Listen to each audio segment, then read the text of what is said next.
Today on Outside the Box Reviews, Giant Monsters Monday, we have Figure Wars. And today we're comparing two different versions of the 2014 Legendary Pictures version of Godzilla. On the left here we have the NECA version, and on the right we have the Bandai Tamashii Nation's SH Monsterarts version. Now I have previously reviewed the NECA version. I reviewed it right when it came out, right after I saw the movie. But the Monsterarts version just came out here in the States, so I was very excited to pick them up and see how these two stack up next to each other.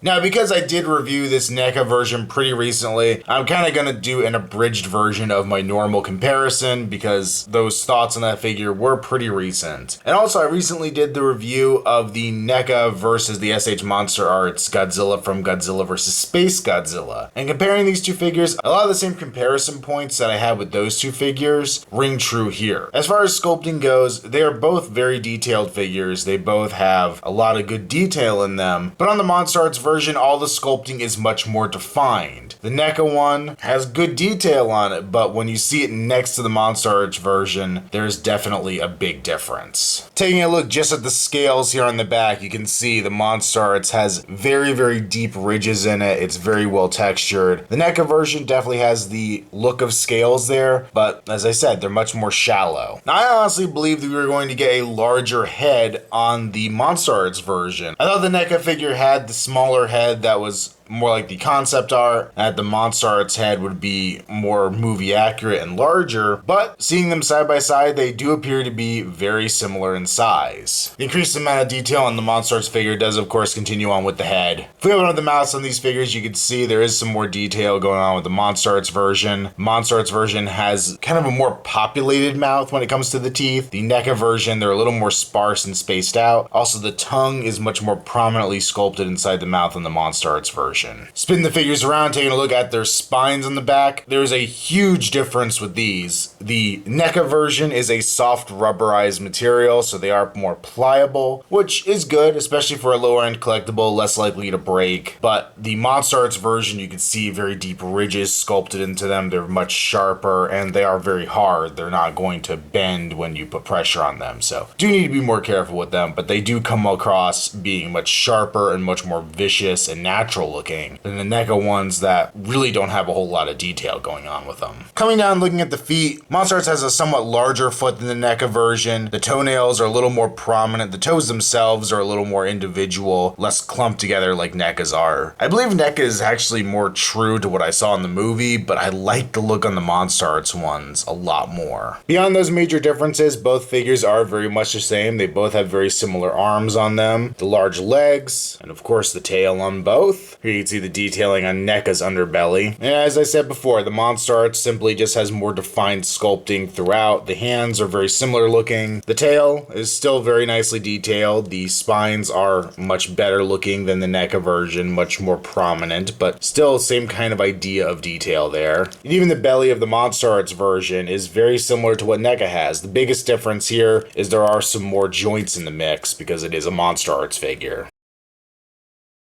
As for paint, both of these figures are a very nice charcoal gray. Another large difference between the two that was also present on the NECA version of the Godzilla vs. Space Godzilla figure is that the NECA version is made with a much shinier plastic, a much shinier paint on it, while the Monsterarts version is a more matte look and a little more realistic looking. The NECA version has kind of a brownish wash on some areas, particularly the stomach, the whole front of the character. On certain versions, people had reported getting a blue one. There appears to be a variant or a running change with these figures. Monsterarts version uses kind of an olive green, I think to great effect. It's very cool looking, and it's subtle enough, just like the brown, to really bring out some detail without making him not a gray figure. And while NECA didn't really carry any of that paint over anywhere else in the figure, Monsterarts does kind of bring it around to the back of the figure. There's some on the back of the legs as well, just really accentuating a lot of the detail here. While the hands on both figures are painted pretty much identically, the toes are painted differently. differently. The NECA version has brownish toenails, and the green carries over onto the Monsterarts, so it was really just the highlighting color brought onto the toenails for both figures. When it comes to the head, NECA actually wins a little bit here. The paint from the inner mouth and the gums on my Monsterarts version has bled over onto the teeth a little bit. And on my example of the NECA version, that's not there, but I do remember seeing some in the stores that had that problem. So you may have a NECA version that has that problem, but I was very careful in selecting mine that it had a minimal amount. I only had one Monsterarts figure to pick from. And unfortunately, the biggest downside of this Monsterarts figure is his lazy eye right there. You can see it's pointing straight down. NECA's pupils are pretty much center in the eye for both eyes. But on my Monsterarts version, one eye is looking down in the middle of the eye socket, and the other eye is looking straight ahead. Another sculpting and paint detail here on this figure is that the Monsterarts version has a membrane at the back of the mouth, so when you open it up fully, there's actually a dark red membrane in there instead of just the hinge of the jaw. The inside of the mouth on both these figures is kind of a opposite effect of what's going on with the rest of the figure. The NECA Godzilla has more of a flat paint scheme in there, using a very dark pinkish purple for the gums and tongue. The Monsterarts version is a much brighter, shiny red. That looks pretty cool, seeing that it would be a wet area on the character.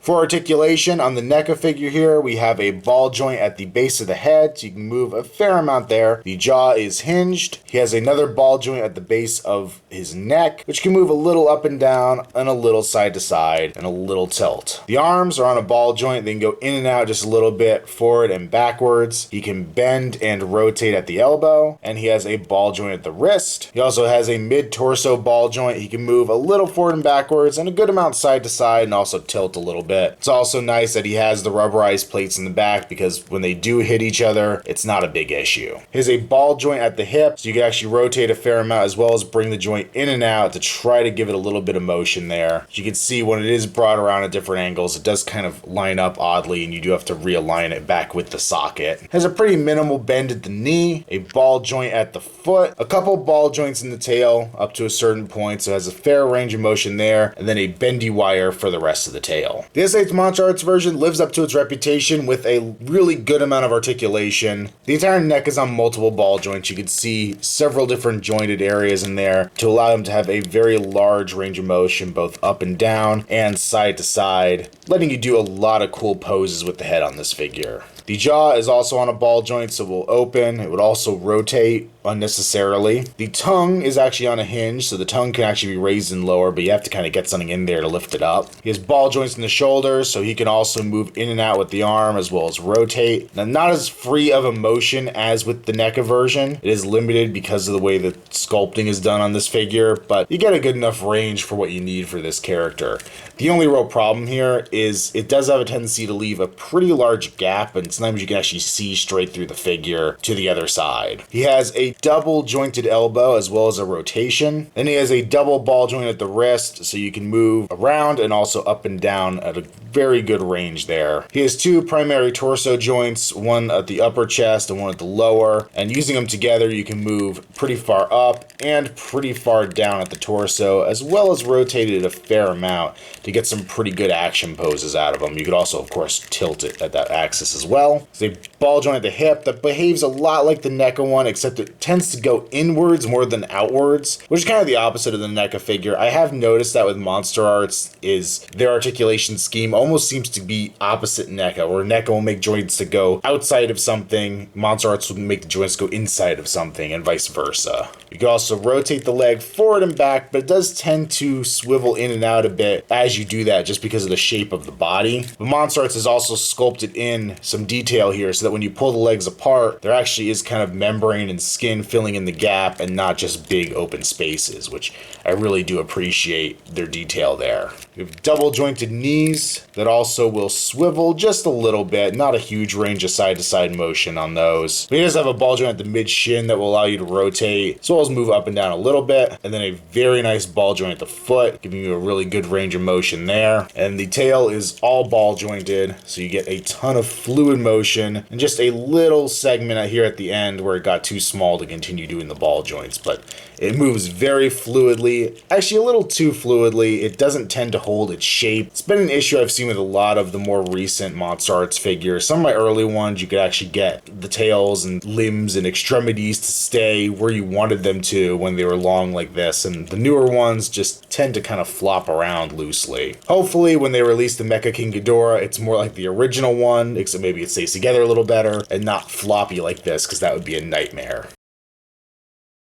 And just for the heck of it, because Legendary has the rights for both and are rebooting both these franchises, here's the Legendary Godzilla versus the Peter Jackson King Kong, both in Monsterarts form. Overall, these are both great figures, and I think if you're a fan of Godzilla, especially the Legendary Godzilla, on either budget, you'll probably be happy. You'll get a good figure for the amount of money you put into it. But whereas I felt my last Godzilla comparison between NECA and Monsterarts with the Godzilla vs. Space Godzilla figure was not too much of a difference, that if you hadn't bought the Monsterarts version, you could be perfectly happy with the NECA version. Here, I think the SH Monsterarts version really does reign supreme, and posing these two side by side and playing around with it, I think I'm seeing the factor that really makes a difference. It's that neck articulation. Everything else in these figures are close enough together that it doesn't make that big of a difference. The sculpting on the Monsterarts looks incredible and really just brings out a lot of detail. Also, the green shading on it I think was a great choice, and NECA's darker shading doesn't really highlight the sculpt as well. Heck, I didn't even realize, I've reviewed this guy twice, and I don't think I had realized before that he actually does have some of that blue shading here on his back, because it's just so dark, it doesn't show up under most light. I'm just now noticing it. Unless, of course, I go back to my original review and see that I already did notice it, then I'm just being stupid. But in getting these guys posed for this scene right here, I realized that having that ability to twist and turn the neck in all the different ways with the Monsterarts version really lets Godzilla have a lot more character. NECA's, because it just has those two joints, and they are fairly movable, but they become a little stiff. And that little extra bit of articulation on the Monsterarts version just elevates it to a much higher level. And also, the detail can't be understated. I wish the eye problem wasn't there. I know this is a major issue with pretty much all of these figures from what I've heard, but beyond that, it is an amazing figure, and fortunately the eyes on this guy are so tiny, it's not a huge glaring issue unless you're looking at it very closely. So both these figures definitely fall into my cult classic status, my recommend status for Giant Monster Mondays, but this SH Monsterarts version has thoroughly impressed me, and I'm very happy I picked it up and didn't just settle for the NECA one. But as I said, the NECA one is still a great figure, and for a fraction of the price of the Monsterarts one, if you're just more of a casual fan, or you weren't a huge fan of the Legendary Godzilla but still want them represented in your Monsterarts collection, this isn't a bad way to go either. You definitely get your money's worth and get that quality that NECA is famous for. It's just one of those cases that SH Monsterarts is also known for quality. Make sure you check me out on Instagram, username Outside the Box Reviews. Also follow me on Facebook, link below. And until next time, it's been another Outside the Box Reviews Giant Monster Monday. Stay tuned for more to come.